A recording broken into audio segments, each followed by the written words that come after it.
On video, TPUSA Chief of Staff Mikey McCoy stands near Charlie. A shot rings out. Mikey lifts the phone to his ear, turns, and walks away before Kirk falls. And I want to thank the Turning Point USA board and my husband's. Isn't a verdict hits a storm of claims, clips, and whispered insider chatter that has fans on edge. A supposed TPUSA insider says the real drama didn't start with the loud crack everyone heard. TT started seconds earlier. Mikey was behind the tent when Charlie got shot, and Mikey, in less than a second, does something that I find to be quite strange. He puts his phone to his ear. Phone lifted to an ear and a strangely calm exit.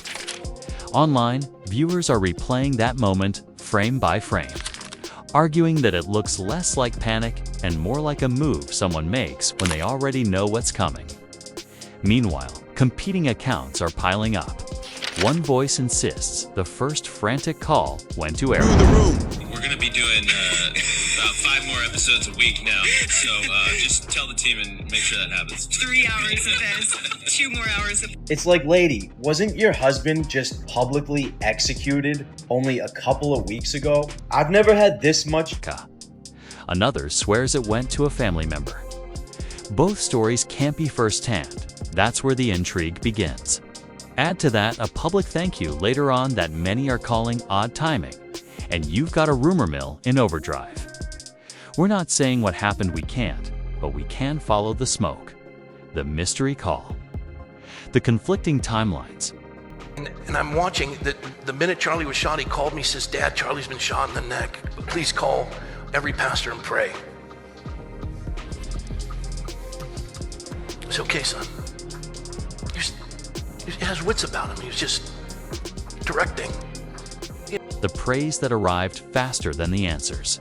And a viral thread suggesting motives nobody wants to say out loud. If the chatter is even half true, the fallout could be massive. If it isn't, someone's playing the internet like a drum. Either way, buckle up because the questions won't stop tonight. It began with a sound that froze everyone in place.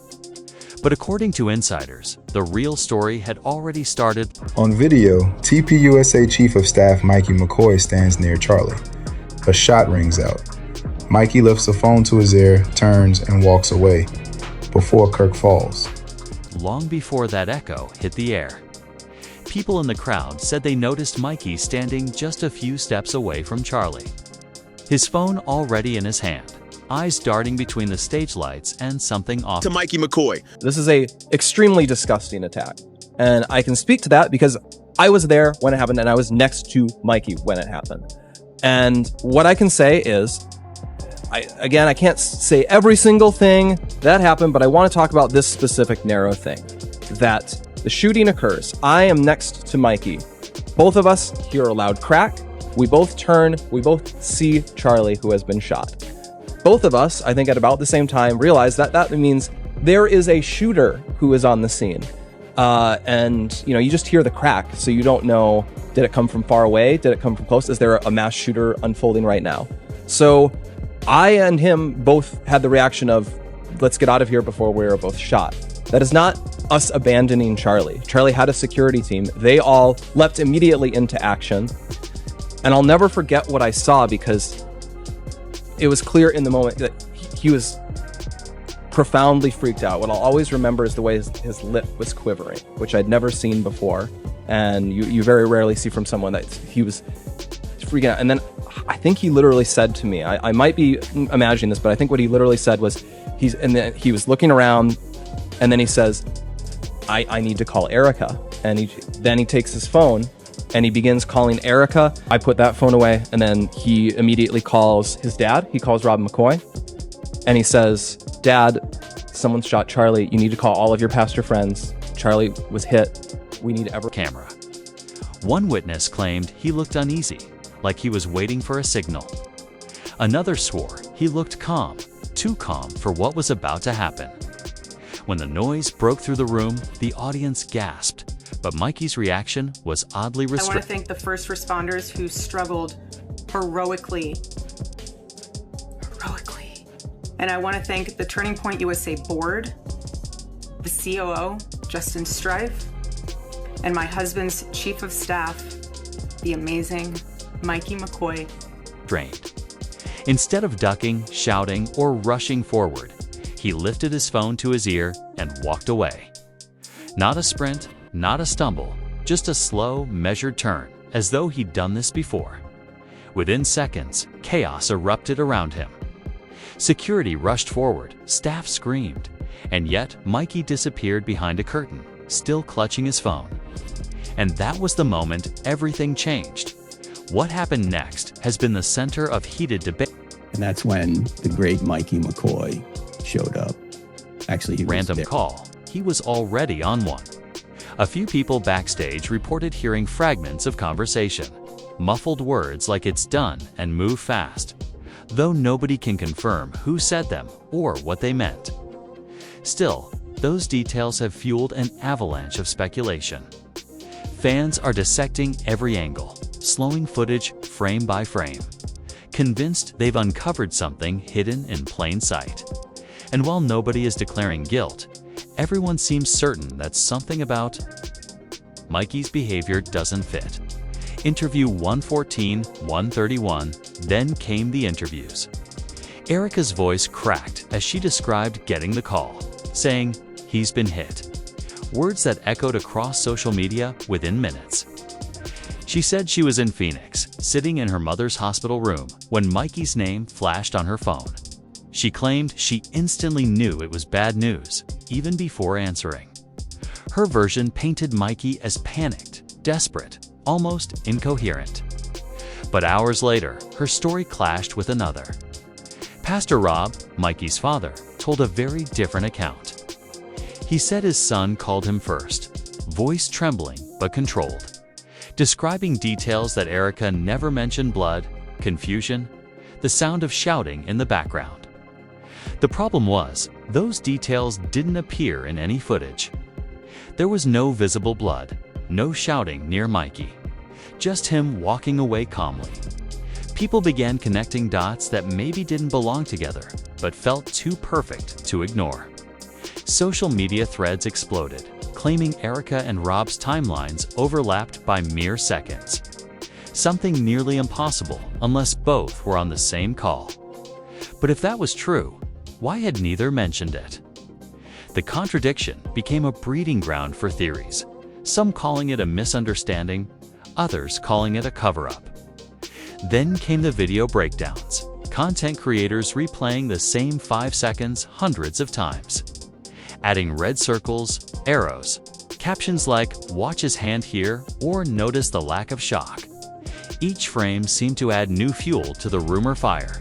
Interview 155 to 13 behind the scenes. Those who knew Charlie said he had been planning something big in the weeks leading up to the incident.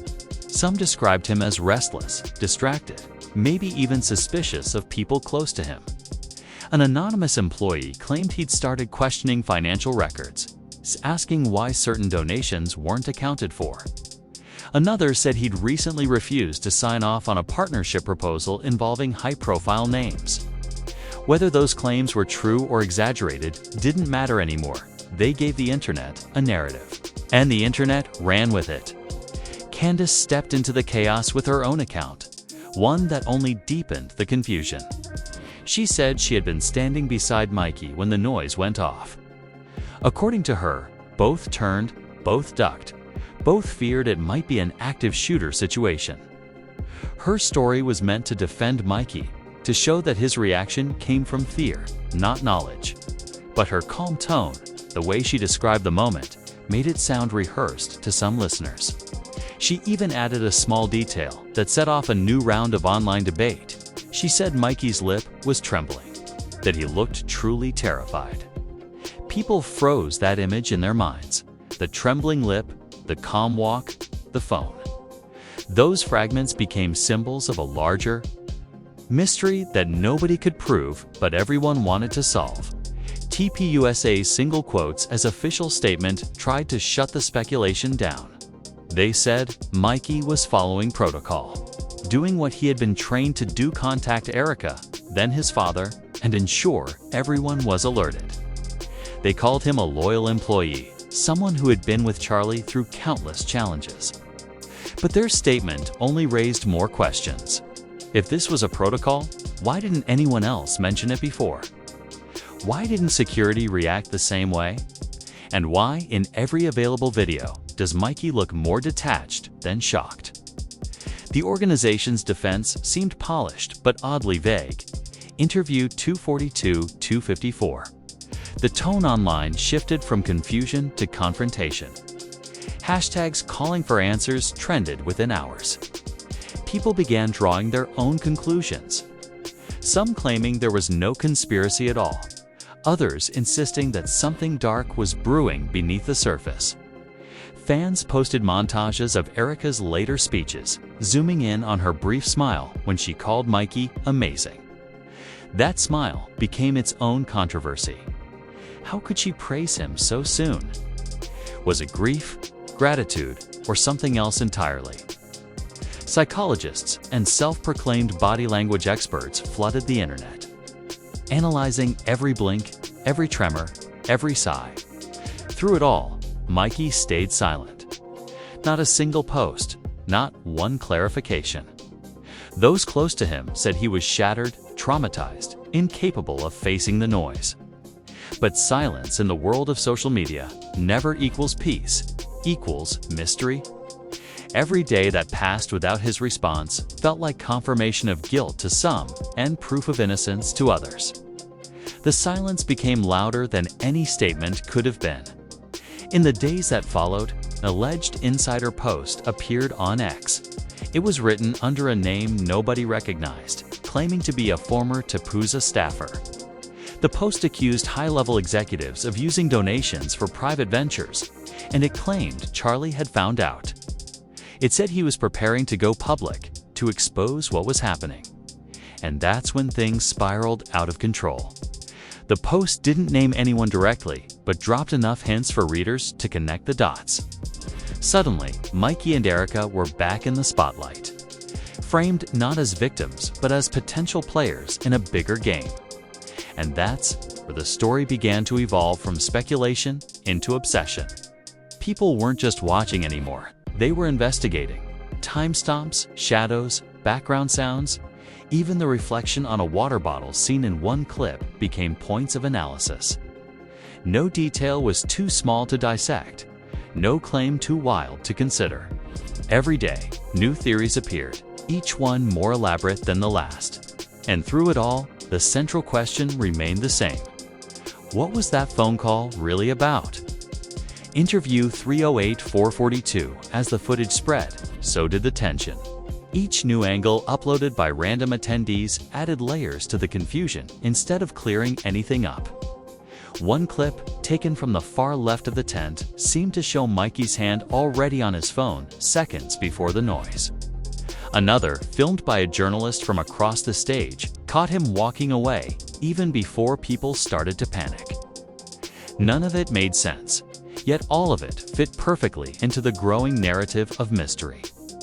Fans called it the calm exit, a phrase that trended for days.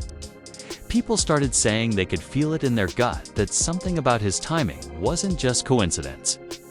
The footage became internet currency, dissected by creators looking for the next viral theory. Even those who defended Mikey found themselves questioning things they hadn't been.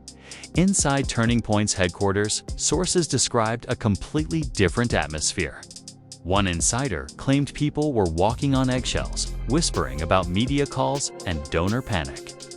Another described how staff had been told to stay off social media, not to engage with anything about the event. Those who tried to defend Mikey online were quickly reminded that communications should be centralized. It sounded like an effort to maintain order, but to outsiders, it felt like damage control. The contrast between public silence and private anxiety painted a strange picture. Candace appeared again, this time in an interview where she doubled down on her defense of Mikey. She said people were twisting what they saw, calling it disgusting how rumors had replaced facts. She insisted Mikey's only thought was to reach Erika and warn others to make sure no one else got hurt. Her words came across strong, emotional, almost rehearsed. He was scared, she said, and he did what anyone would do. He tried to reach safety and alert others. But when viewers replayed the clip, her tone seemed too steady, too measured. Body language analysts dissected her gestures, claiming her hand movements showed defensiveness. Her defense, ironically, made people question more than. Out of nowhere, Erika spoke again. In a brief appearance at a faith event, she took the stage and thanked supporters for their prayers. Her voice was calm, her expression poised. But what stunned people was how easily she slipped into gratitude toward Mikey once again, calling him a rock, a friend, and a blessing. The audience clapped. But online, the reaction was completely different. Comment sections exploded with accusations that she was scripting sympathy. Others said she was genuinely grateful that she was trying to stay strong. The divide between believers and skeptics grew wider. Interview 4:58-5:17 as the drama unfolded. New leaks began circulating screenshots claiming to show text exchanges between staff members on the day of the incident. None of the screenshots were verified, but that didn't stop them from going viral.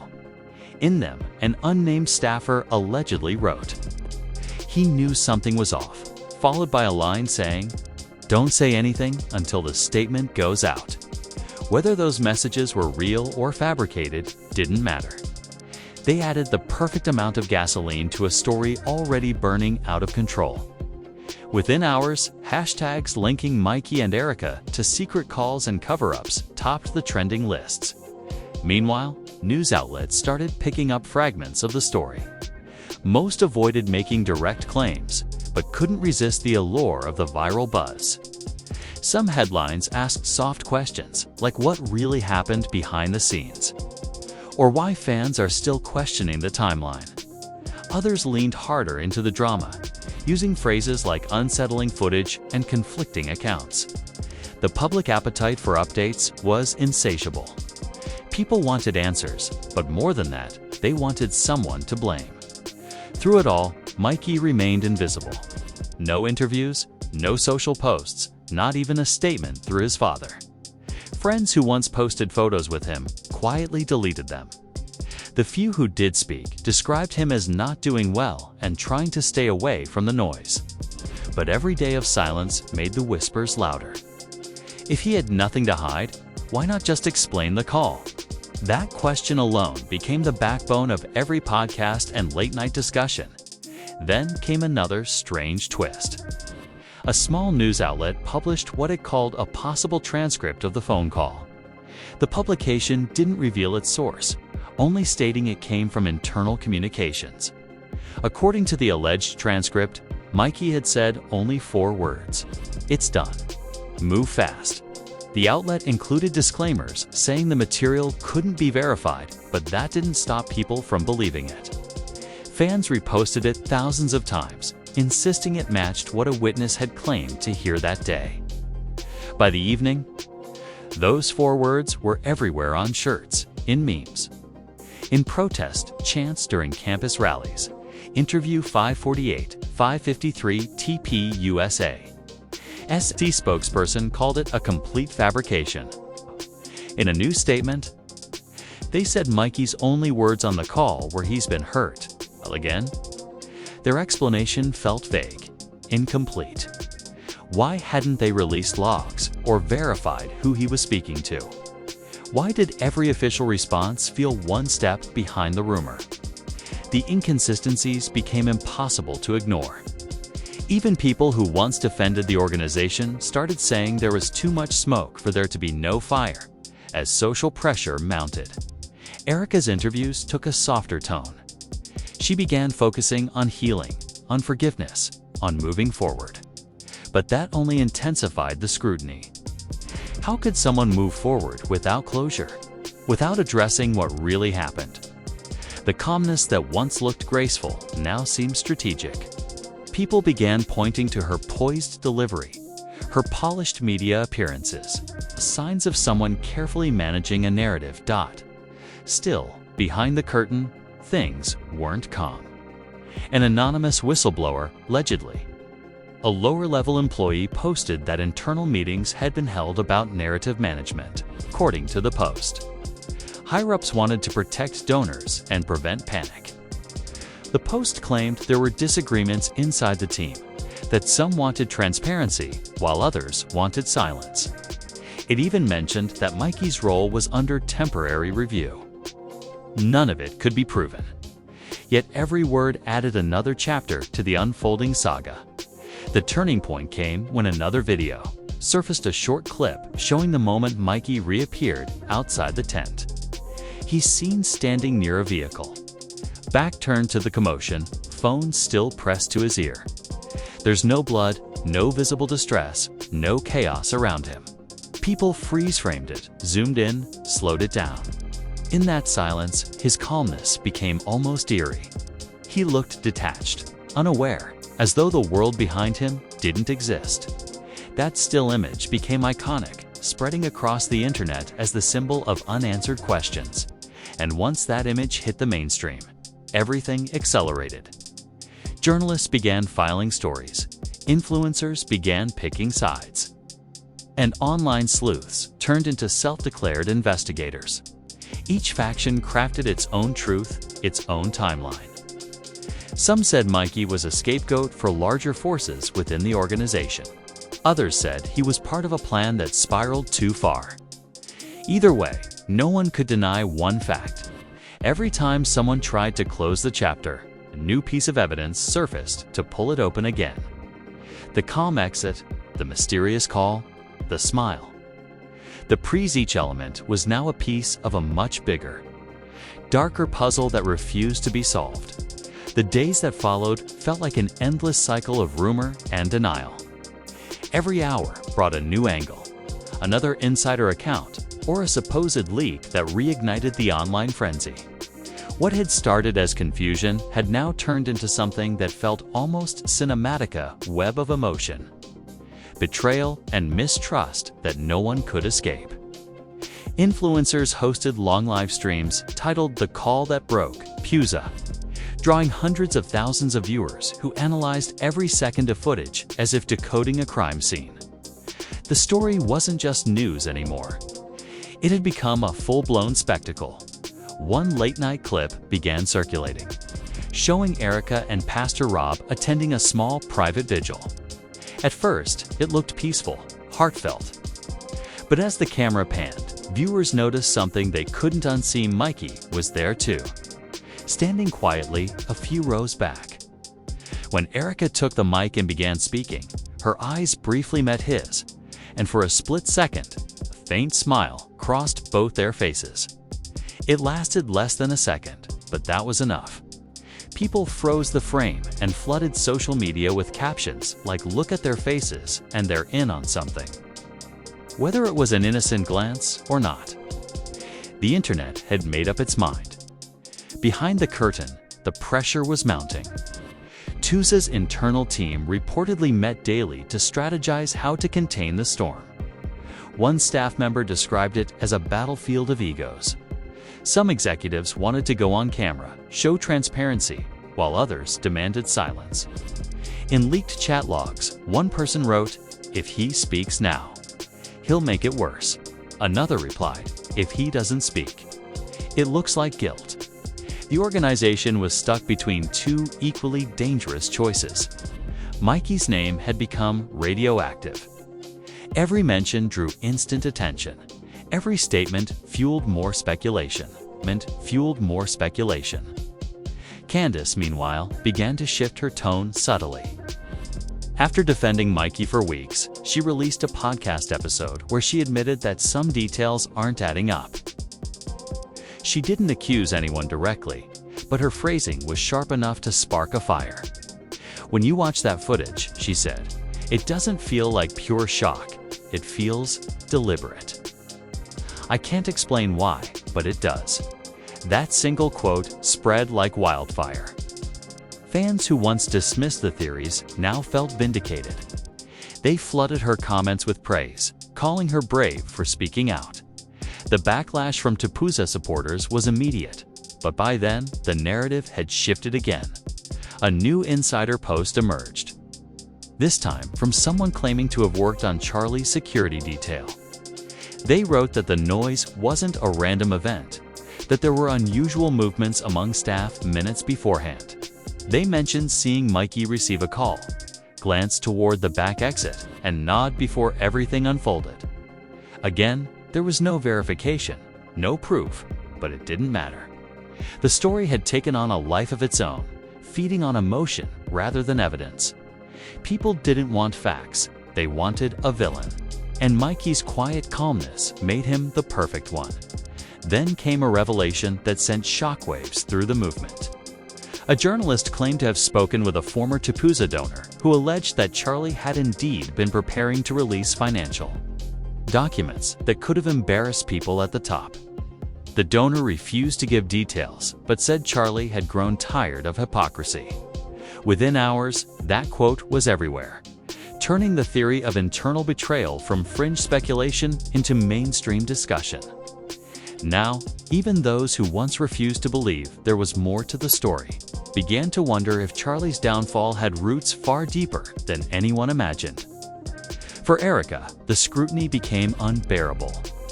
Fans dissected every public appearance she made, searching for cracks in her composure. Some said her calm demeanor was the mask of someone hiding guilt. Others saw it as the poise of a grieving widow trying to survive public chaos. She avoided interviews for weeks, but silence only made the pressure worse. Finally, she appeared on a morning show, speaking softly about faith, loss, and resilience. She said she forgave everyone involved and that she believed God would reveal the truth in time. Her words should have ended the discussion, but instead, they poured gasoline on it. Forgive who? People asked online. What truth? Every sentence became a new puzzle piece. Mikey's father, Pastor Rob, tried to step in once more, this time releasing a video from his church. He spoke emotionally about forgiveness, loyalty, and how his son was being crucified by gossip. But the more he defended Mikey, the more skeptical the public became. One comment under the video summed it up perfectly. Innocent people don't need this much defending. Meanwhile, an anonymous tech group claimed to have obtained metadata from the original event footage. They said the timestamp of Mikey's phone gesture happened 3 seconds before the audio crack. If true, that meant he reacted before the sound occurred, something physically impossible unless the clip had been edited or Mikey already knew what was coming. The group provided screenshots and technical analysis. And while mainstream outlets refused to verify them, the internet didn't wait. Within hours, 3 seconds early became a trending phrase, symbolizing the moment everything supposedly changed. Candace addressed it in another video, saying she didn't have the evidence to confirm or deny it, but that something about the timeline feels strange. She added that there are too many convenient coincidences. Her words carried weight, and by now, her cautious tone only made people listen more closely. Pundits on both sides used her comments as ammunition, twisting them to fit their own narratives. It wasn't about truth anymore, it was about whichever story people wanted to believe, done in private. Mikey was reportedly breaking down. Those close to him described sleepless nights, constant anxiety, and paranoia about being followed. One friend said he'd become obsessed with rewatching the footage, convinced it was edited to make him look guilty. Another said he'd grown distant from his father, blaming him for speaking publicly. The once confident chief of staff was now a ghost of himself, trapped between loyalty and survival. The tension reached a boiling point when a major magazine published a cover story titled "The Calm Before the Fall." What really happened at TPUSA? It detailed everything: the conflicting calls, the praise, the missing seconds, even the supposed donor connections. Though it made no direct accusations, the tone was unmistakably skeptical. The story went viral instantly, reigniting the debate. protests and counter-protests erupted outside TPUSA offices. Signs read, "We want the truth," and who was on the call? TV panels turned the case into nightly entertainment.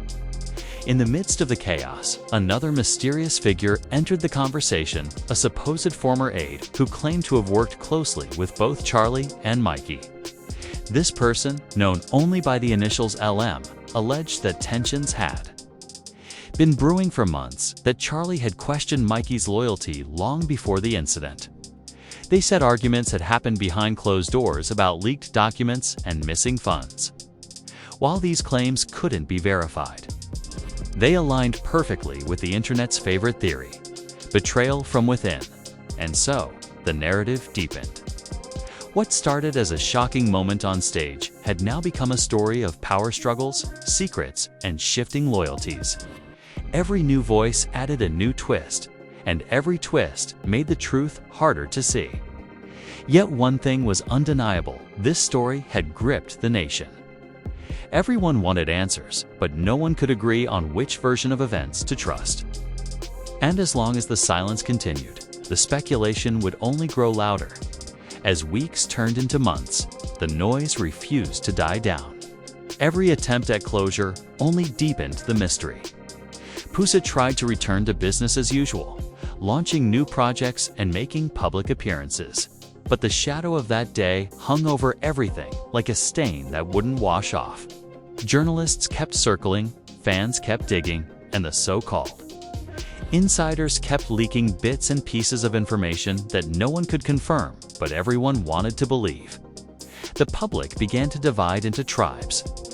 One side believed Mikey was innocent, a loyal friend caught in the worst possible moment. They said the footage was being taken out of context, that his calmness came from shock, not guilt. The other side was convinced the entire incident was staged, that Mikey, Erika, and a few others were part of something planned long before the cameras started rolling. Both camps fought fiercely online, trading clips, quotes, and evidence like ammunition. The truth was no longer the goal. Proving the other side wrong was one night, a new leak surfaced. An email, allegedly from within TPUSA, written weeks before the incident. The message was short but explosive. "We need to talk about contingency if Charlie goes rogue." It was impossible to verify, but the timing was perfect. Talk shows latched onto it, speculating endlessly about who sent it and what it meant. The phrase, "if Charlie goes rogue," became the new obsession. Was it a coincidence? A misunderstanding? Or a glimpse into a deeper power struggle? No one knew, and that uncertainty only kept people glued to the story. Erika finally broke her silence again in an emotional sit-down interview that aired on a Sunday evening. She looked tired, fragile, yet oddly composed.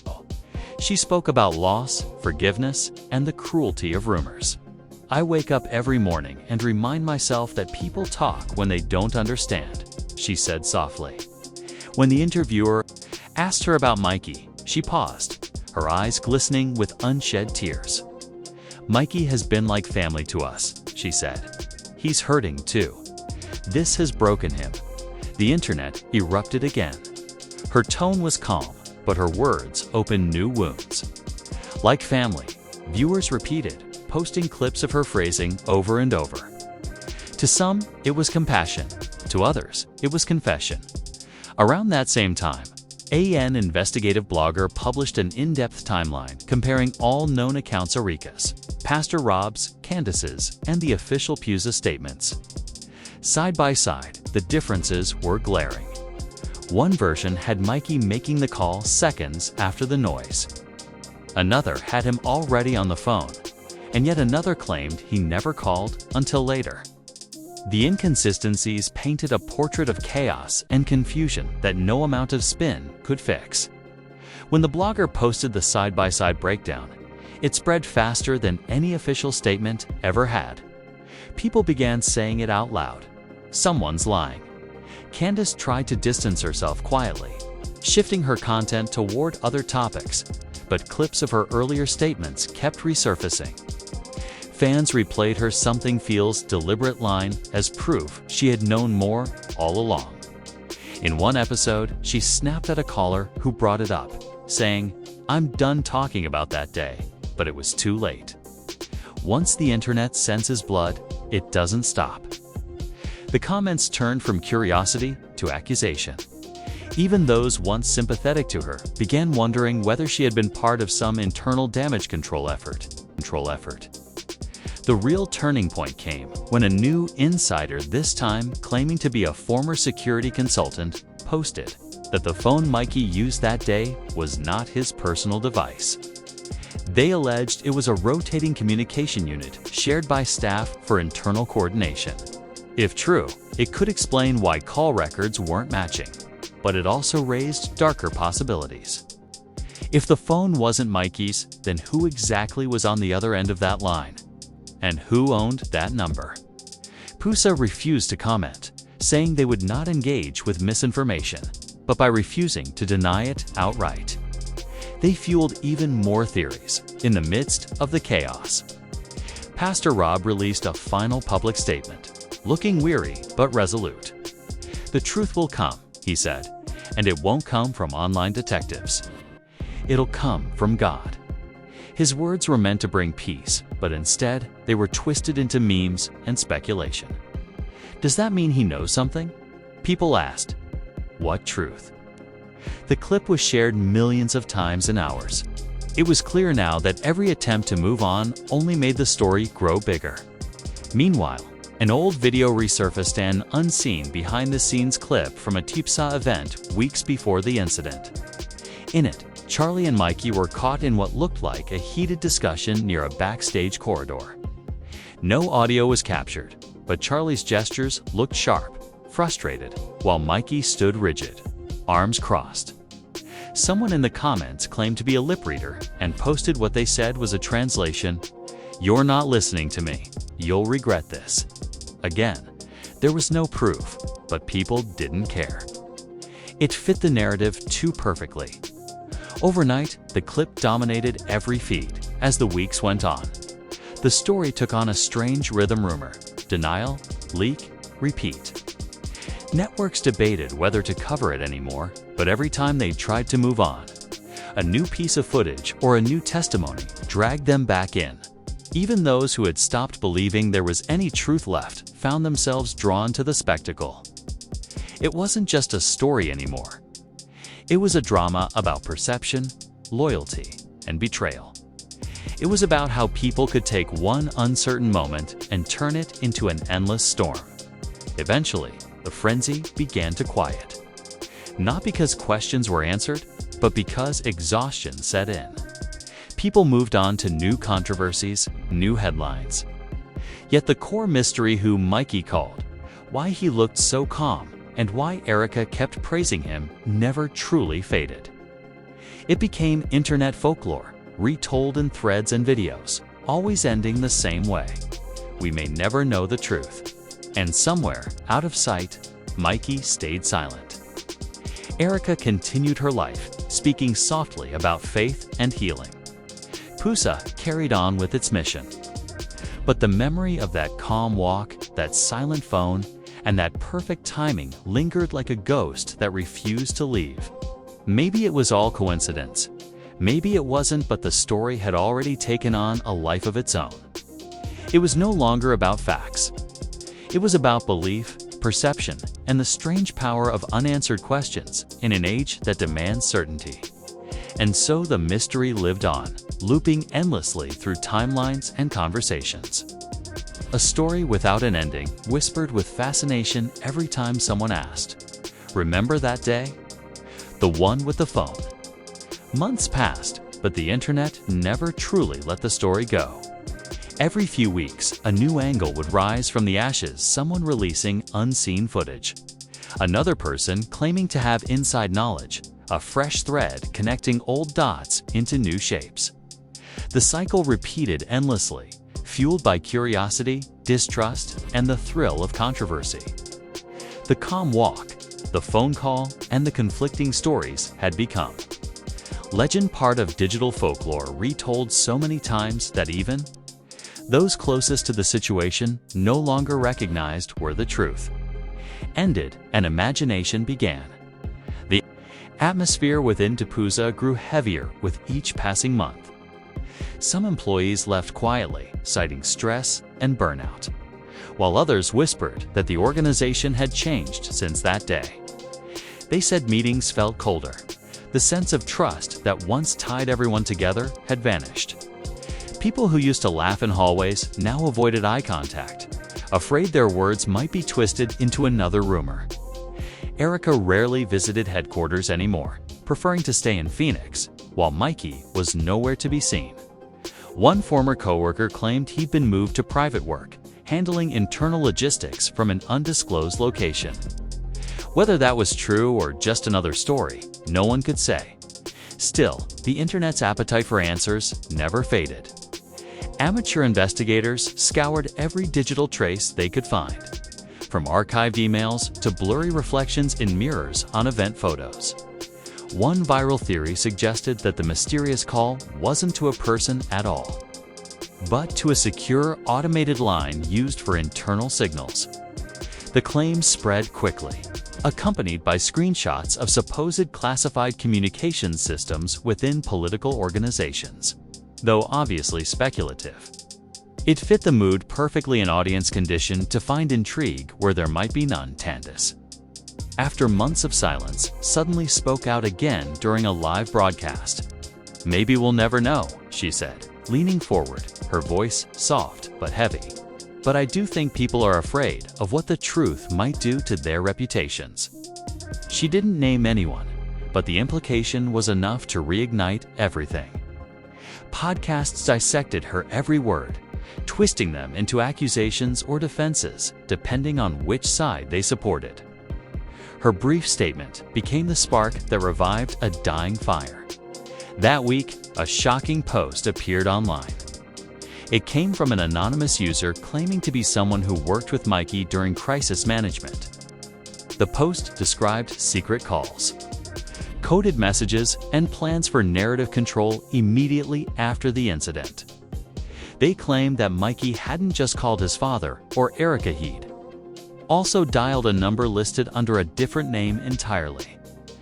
No one could verify the claim, but the detail about a different name caught on instantly. Countless videos popped up claiming to reveal who that mystery contact might have been. The theories ranged from donors to government contacts, even to media insiders. Each one was more unbelievable than the last. Yet each one gained traction because it offered what people wanted most: a culprit. Erika's next public appearance came during a charity event for families affected by violence. She walked onto the stage in a soft gray dress, smiling faintly as the crowd applauded. Her speech was short and heartfelt, focused on healing and faith. But the moment that captured everyone's attention was when she mentioned forgiveness again. "Forgiveness isn't for the guilty," she said, pausing as the audience went silent. "It's for those who carry the pain." To the public, it was just another emotional line in a heartfelt speech. But online, it turned into a storm. People clipped it, slowed it down, added dramatic music, and insisted she was confessing something. That one sentence reopened every old wound and every old theory by now. The narrative had grown so tangled that even those reporting on it couldn't keep track of which versions they'd covered before. TV hosts rehashed timelines with minor changes, turning speculation into serialized entertainment. YouTube channels built entire careers on analyzing the case from different angles, one focusing on body language, another on supposed financial ties, another claiming to have decoded audio from the original clip. Each theory had followers. Each version of events had believers. The truth was irrelevant. The performance of belief had replaced it. Behind the scenes, a few voices tried to end it all. One journalist claimed to have found definitive proof that the footage everyone had obsessed over was slightly distorted and video mismatched by milliseconds. Enough to make Mikey's movement look earlier than it really was. They said it was a simple technical delay, not a clue to conspiracy. But when they released their report, no one wanted to read it. It barely reached a fraction of the audience that the rumors had.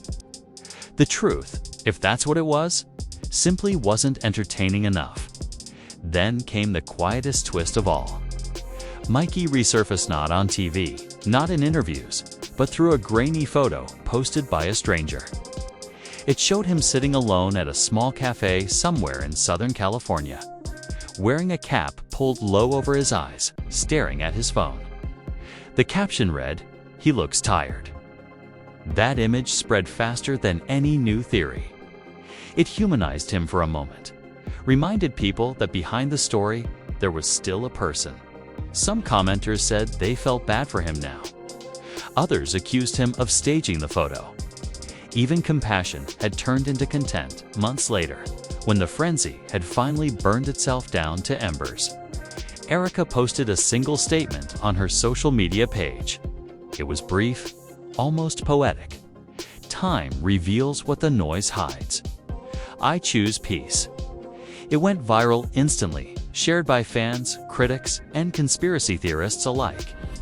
Everyone interpreted it differently. Some saw closure, others saw avoidance. No one agreed on what she meant, but everyone agreed on one thing: the mystery still had power. In the end, the story remained what it had always been, a mirror of modern outrage, half truth and half theater. People projected their fears, hopes, and suspicions onto a few seconds of footage and refused to let go. No verdict came, no confession, no revelation that tied the threads together. But maybe that was the point. Maybe the unanswered questions were what kept everyone coming back, refreshing pages, arguing in comment sections, rewatching clips that offered no clarity, And so the tale lived on, not as news, but as legend. The calm walk, the phone, the look, the praise all replayed endlessly across timelines. Whether it was misunderstanding, coincidence, or something darker, no one could ever say for sure. What remained was the haunting thought that somewhere in those few seconds of silence, there might have been an answer no one was ready to hear. And in that silence, the world kept talking. So what do you think really happened that day? Was it pure coincidence? A moment frozen in shock and chaos, or is there something deeper that no one's been willing to say out loud? The footage, the calls, the smiles. The silence's every detail seems to tell a different story, and yet none of them bring us closer to the truth. Maybe that's why this mystery refuses to fade. Maybe the answers aren't hiding in the evidence at all, but in the people who still won't speak. One thing's for sure, this story has shaken fans, divided families, and left even the most loyal supporters questioning everything they thought they knew.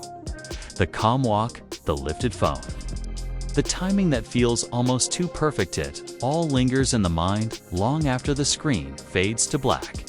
Was it fear? Was it knowledge? Or was it just the cruel trick of perception, turning coincidence into conspiracy? We're not claiming to know the truth. We're just following the voices, the claims, and the clues that won't stop echoing across the internet. But now, it's your turn to weigh in. What's your take on the mystery surrounding Erika Kirk and Mikey McCoy? Drop your thoughts in the comments below, because this story isn't over until you've had your say. And if you want to stay up to date as this saga unfolds, don't forget to hit like, tap subscribe, and turn on notifications, because, trust us, the next chapter could drop when you least expect it.